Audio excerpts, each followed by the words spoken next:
Sabe aquelas perguntas que, volta e meia, a gente se pega pensando de onde nós viemos, por que existe mal no mundo e, no final de tudo, será que existe esperança? São questões muito profundas da existência humana, né? Bom, hoje a gente vai explorar as respostas de uma narrativa que é fundamental. A história da criação, da queda e da redenção, tudo isso segundo o que está descrito no Catecismo da Igreja Católica.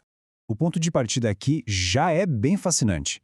A ideia é que a existência não é um acidente, sabe? De acordo com essa visão, o universo é um ato deliberado, que nasce do desejo de compartilhar o que é bom. Não é um produto do acaso ou de uma necessidade, mas sim de uma vontade completamente livre que decide estender seu próprio ser, sua sabedoria e sua bondade. Para a gente entender a obra, primeiro a gente precisa ter uma ideia de quem é o artista, certo? Então, o catecismo começa justamente por aí, estabelecendo a natureza do Criador antes mesmo de entrar nos detalhes da criação.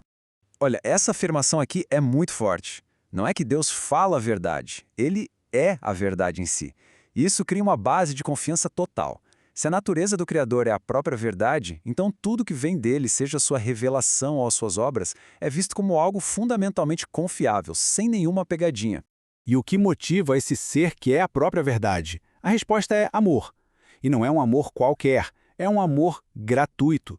Isso quer dizer que não é algo que se mereça ou se conquiste. Segundo o catecismo, essa é a única força motriz por trás de tudo, desde a criação do universo até a revelação dele para a humanidade. E essa natureza de Deus se expressa num conceito central que é a Trindade. A ideia aqui não é de três deuses, mas de um único Deus em três pessoas distintas. E essa frase, Deus é único, mas não solitário, é fantástica. Ela sugere que a relação, a comunidade, já existia no próprio coração do ser divino antes mesmo de qualquer criação. Então, com essa imagem do Criador em mente, um ser de verdade, de amor e de comunidade, a gente se pergunta, e qual era o papel da humanidade nesse grande projeto? Vamos ver agora a dignidade que foi dada lá no comecinho. A humanidade aqui ganha um lugar todo especial. Ser a imagem de Deus vai muito além de uma semelhança física. Significa ter a capacidade de conhecer, de amar e de escolher livremente. O catecismo bate muito na tecla de que uma pessoa não é alguma coisa, um objeto, mas sim alguém, um ser com a dignidade própria que foi chamado para um relacionamento. Esse era o estado original das coisas. Uma paz total, uma harmonia que fluía para todas as direções, com Deus, internamente e com a natureza ao redor. Não existia conflito, nem vergonha, nem aquela sensação de estar deslocado. Era, basicamente, um estado de amizade perfeita. E essa imagem clássica tenta capturar exatamente essa ideia. Adão e Eva, que aqui são um símbolo de toda a humanidade, vivendo nesse estado de comunhão, antes de qualquer problema. É a representação de um ideal de harmonia que teria sido estabelecido desde o princípio. Mas a gente sabe que essa história de harmonia perfeita tem uma virada bem dramática. Se tudo começou tão bem, o que foi que deu errado? É aqui que a gente entra no mistério do mal. Essa é a pergunta de $1 milhão, né? Ela representa a grande contradição que a gente enfrenta na vida.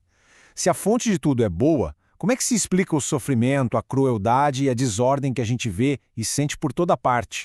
A resposta, de acordo com o catecismo, é que o mal não é uma coisa que Deus criou. Ele surge de um dom bom que foi usado de forma errada, a liberdade. A liberdade foi dada como uma capacidade de amar, e o pecado é definido justamente como o abuso dessa mesma liberdade. O relato da queda descreve exatamente essa escolha. Tentados por uma voz sedutora, os primeiros seres humanos escolheram desconfiar do Criador. Eles preferiram a si mesmos em vez de Deus, quebrando aquela relação de amizade e confiança. Foi um ato de liberdade que os afastou da própria fonte da vida. As consequências disso não foram só um castigo, mas uma mudança de estado, de condição. A harmonia se quebrou, e isso resultou no que é chamado de pecado original. Não é um pecado que a gente comete, mas um estado de queda no qual a gente nasce. Uma condição que marca toda a história humana com sofrimento e uma certa inclinação para o mal. Mas a história não acaba em tragédia, de jeito nenhum. A queda não é a palavra final. Agora a gente vai para o capítulo final e o mais esperançoso dessa narrativa, a resposta de Deus a essa ruptura causada pelo pecado. Essa frase, ela é o ponto de virada da história toda. Apesar da desobediência, apesar da quebra de confiança, o plano não foi jogado fora. Em vez de abandono, o que vem a seguir é uma promessa de resgate. A teologia cristã usa uma simetria muito poderosa para explicar essa redenção. Jesus é chamado de o novo Adão. Pensa só, onde o primeiro Adão, por causa da desobediência, trouxe o pecado para o mundo, o novo Adão, através da obediência perfeita, traz a graça e a salvação. É um contraponto direto feito para reverter os efeitos da queda. Então, quem é essa figura central? O próprio nome dele, Jesus, já quer dizer Deus salva. O título Cristo o identifica como o Messias esperado. A crença central é que ele é, ao mesmo tempo, totalmente Deus e totalmente homem, funcionando como a ponte perfeita para restaurar aquela comunhão que foi quebrada e nos elevar de volta à vida divina. E o clímax dessa missão de redenção é a sua morte na cruz. No catecismo, isso não é visto como uma derrota, mas como sacrifício único e definitivo. É considerado o ato de amor supremo que repara a desobediência lá do primeiro pecado e reconcilia a humanidade com Deus de uma vez por todas. E assim, a gente fecha o ciclo, da harmonia perfeita, à ruptura trágica e, finalmente, a promessa de restauração.